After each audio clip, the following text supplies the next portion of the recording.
my name is Gabby and welcome back to my channel, or if you're new here then welcome to my channel, and in today's video we are going to be talking about my favorite books that I read in 2025. We have honorable mentions and a top 10 to get into today, but before we get into those, I do not rate or rank nonfiction books, but it is still my favorite books of the year video, so they're going to get their own shout out section of this video because I read a handful of really amazing nonfiction books this year. So with that, I will have the content warnings I can find linked down below along with links to some resources, and let's go ahead and get into my favorite books of 2025.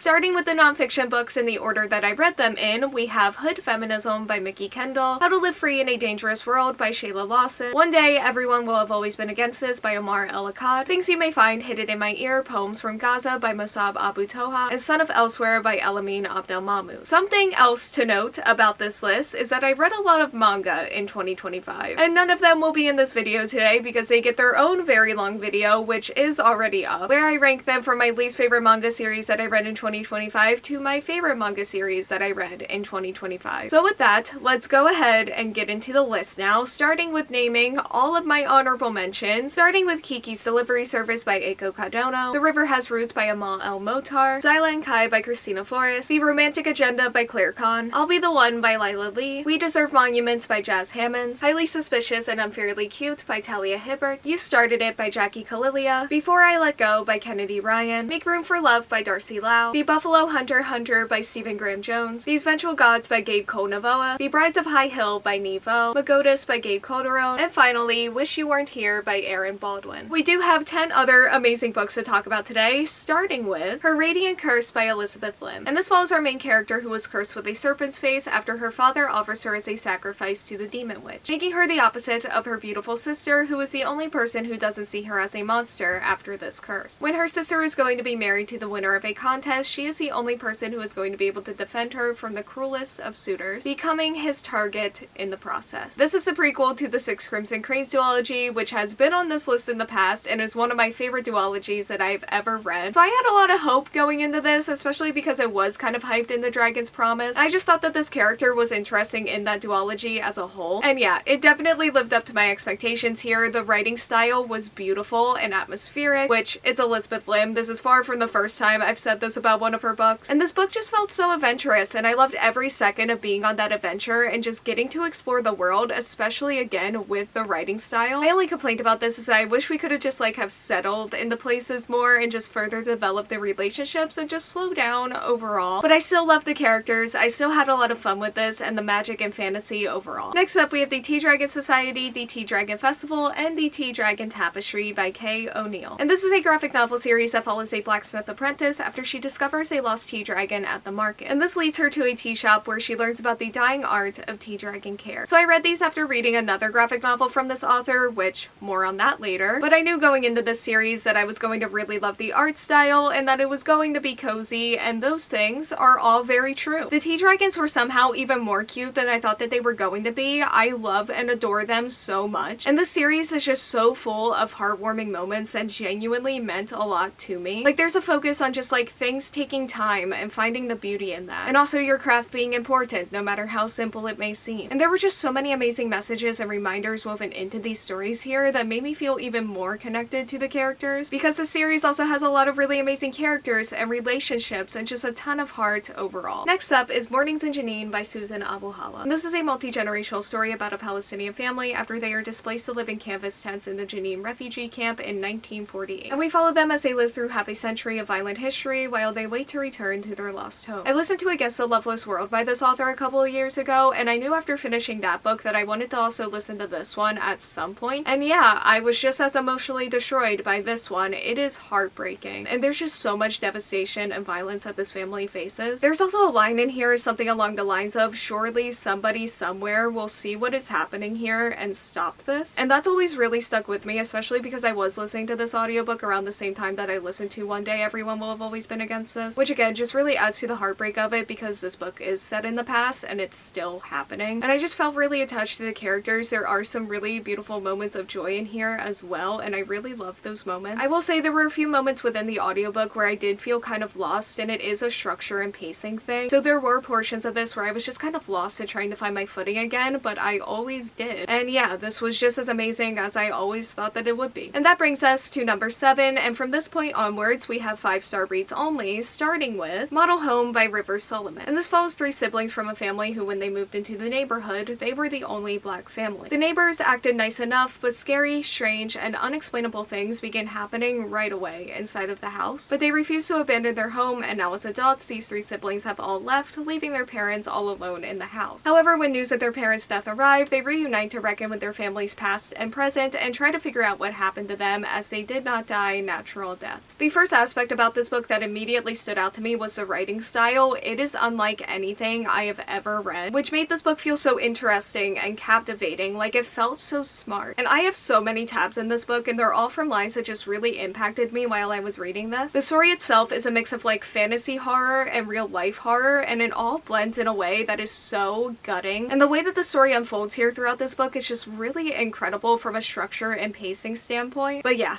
it's dark, and the characters go through and have been through so much. It's horrific. I knew that it would be, and it took one of my favorite tropes in the haunted house, and as promised, just fully turned it on its head. Next up is A Song for You and I by Kay O'Neill. And this is a middle grade graphic novel that follows our main character who is striving to be a ranger and protect their village alongside of their flying horse. But when their eagerness gets their horse injured, they are assigned to a slower expedition alongside of a sheep herder. And it's the sheep herder's own struggles and endless support that brings them new possibility. This has what I think may be one of my favorite fantasy settings that I have ever read, especially combined with the art style. Like, I just don't have enough compliments for it, and it's something that I feel like I have always been searching for when it comes to fantasy. And the story itself was so cute and cozy and comforting and just wonderful and amazing. Like, I felt so much peace while reading this, and it's filled with so much self-exploration and discovery. I feel like I could read about these 2 characters forever and just be perfectly happy every single time. I love them, and I love their relationship with one another. It is so incredibly sweet and wholesome, and I just really needed this, and it's probably one of my favorite graphic novels that I've ever read, if not my favorite. Next up is If I Had Your Face by Frances Cha. And this follows 4 young women who are living in Seoul, Korea, and trying to find their way in the world that is defined by impossible beauty standards, after-hours room salons, social hierarchies, and fandoms surrounding K-pop. Okay, so this snuck up on me. I was not expecting this, but I got so invested in these women and their stories, and it very much just feels like, hey, here is a slice of their lives as they live within these standards and hierarchies. And it felt slice of life to the point where my brain couldn't handle that this book had ended, because it does have an open ending, and that really messed with me, and it still kind of does because I want more. But wanting more doesn't always necessarily mean that this book needed more in order to be successful in what it set out to do. And for me, it really was, and any book that can get me this invested in its storylines and characters is going to be a favorite, and I don't think that I expected to love this as much as I do, but it was just also interesting and captivating, and I never wanted to stop listening to it. Next up, we have Redemptor by Jordan Ifeiko, which is the sequel to Raybearer. And Raybearer is a West African fantasy that follows our main character Tarisai, who has been raised in isolation by her mother, who was often absent from her childhood. When she reaches the right age, her mother sends her to the capital to compete with other children for a spot on the Crown Prince's Council. Each council member gets connected to the others through the Ray, which creates a very deep bond between all of the members. And this is a closeness that Tarisai craves. However, her mother made a wish for her to kill the Crown Prince, and she is being compelled to obey that wish. Raybearer is one of my favorite books of all time, and now I can finally say that this is one of my favorite duologies of all time. And Tarisai is still one of my favorite characters, and I enjoyed getting to read all the other characters as well, and I also thought that this book introduced interesting new characters. I also just really love the fantasy in this book. Like, I think this book did some really cool and amazing things, and I also really love how this series as a whole incorporates music and storytelling. I also really loved how this book showcased different types of love, and there was a focus on mental health that I really appreciated, especially with how it combined with Tarisai's journey and character growth. It also explores different class dynamics, and yeah, I was just fully immersed and invested in this entire book. And that brings us to our top 3, starting with the Luis Ortega Survival Club by Sonora Reyes. And this follows our main character, who has been mostly ignored by her peers as she is an autistic girl who never talks. When the popular guy at school begins to pay attention to her, she finally feels seen, but everything changes when they have sex at a party, which is something that she didn't say yes to. And rumors begin to spread about her throughout the entire school, and one day she finds a note in her locker that leads her to a group of students who are looking to expose him for the predator that he is. I read this because I wanted a queer coming-of-age story, and this was that, and it was amazing. And I always kind of knew that it would be amazing because I also really loved The Lesbiana's Guide to Catholic School by this author, and I never wanted wanted to put this book down. The story is so heartbreaking and emotional. There are dark themes and bad people within this story. So I loved getting to read all of the friendships that got formed in this book and just seeing them fight back and bond and work together. And everyone just really came to life for me. I also really loved our main character, and I thought the romance was sweet as well. Our main character also has complex family dynamics that she's dealing with, and yeah, this just gave me everything that I could have ever wanted from it. Next up, we have the first light novel of the summer Hikaru died by Mio Nukaga. And this follows two boys who lived in a village and did everything together, they're best friends, until something happens to Hikaru that changes him forever when all his friend wants him to do is stay by his side. This was basically the beginning of the manga in novel form, and it's one of my favorite manga series that I've ever read, and also one of my favorite anime series, but that is for the next video. But despite this light novel being the third time that I was experiencing the beginning of this series, this novel still made it feel fresh, and I was so excited to read some of my favorite scenes from this series in this format. I also feel like something about the writing style just really enhanced the horror, the atmosphere, and the setting for me, which are all things that I think the manga and the anime are also extremely good at, but it really worked for me here in a different way than it usually does. Like, again, it felt fresh and like a fun new way to experience things that I already really love. And I feel like the writing style really added to my love and just experience with this series as a whole. Like, I do feel like it contributed new things and perspectives and just like added to the way that my brain already engages with this series, because my brain thinks about this series a lot, and I really love the characters and the mystery and just how dark and twisty the story and the main relationship is. Which, on that note, there's a lot of emotional intensity here and just heartbreak, and I am just so extremely attached to everything about this, and this light novel really only enabled that more. So I'm not gonna lie here, out of all of the years that I've been doing this video, this may have been the hardest one for me to rank and put together, and I think part of that is because my rating overall was lower this year than it has been in years past, and I feel like I just spent the entire year waiting for something to really jump out at me and for me to just be like, yes, this is it. This is my favorite book that I read in 2025. And that just never really happened in the way that, again, it has in years past. So then I'm just left with a bunch of books that I love pretty equally, which is hard to rank and is hard to pick a number one. But eventually I realized that there was a book that all of my 5 stars were getting compared to first while I was searching and waiting. And that is the book that I chose. And it does feel kind of fitting for the year that not only was it my first 5-star read of 2025, but it was also just the first book that I finished in 2025. And that book is A Snake Falls to Earth by Darcy Little Badger. And this follows one of our main characters, Nina, who has always believed that there is something more out there. And then this also follows our other main character, Ollie, who has been cast from his home of spirits and monsters, and has since found a new place to call his home in the banks of a bottomless lake. These two have no idea that the other exists until their worlds collide in a way that they haven't for centuries when a catastrophe befalls the Earth. However, there are some out there who would kill to keep their worlds apart. I do not think that I have ever read anything like this book, and I'm really not sure I'll ever find anything like it again. And I do think what I loved most about this book is just how it all came together. There is a lot of heart here and found family, which is one of my favorite things, if not my favorite thing to read about. And I really love the characters and the friendships and the relationships that were present here just all around. I feel like it's a very lovable book, and a huge part of the reason for that is, again, the characters and the relationships. But the story was also so refreshing, and I loved how adventurous it was. And it felt like no matter what the story was doing, I was just fully immersed in it and along for the ride and just having an amazing time. I loved getting to explore the land where the spirits live, and for a good portion of this book, things are pretty separate between there and Earth for the most part. And I loved the individual storylines, and I also really loved when things crossed over. And it took longer than I expected for that crossover to happen, so there was like this excitement built up for me for it, and it fully lived up to that excitement that I had, and I think this book does some really cool and amazing things and just has some really exciting moments throughout the story. And again, it felt super refreshing, and I'm sure Darcy Little Badger's writing style has something to do with all of what I have just said in this review. It just has something to do with why I love this book so much and why I got so immersed and invested in it. And I couldn't have asked for a better start to the year, so it is my favorite book that I read in 2025. Okay, so that is it. Thank you all so much for watching. Like, comment, subscribe, hit the bell, and answer the question that'll be around here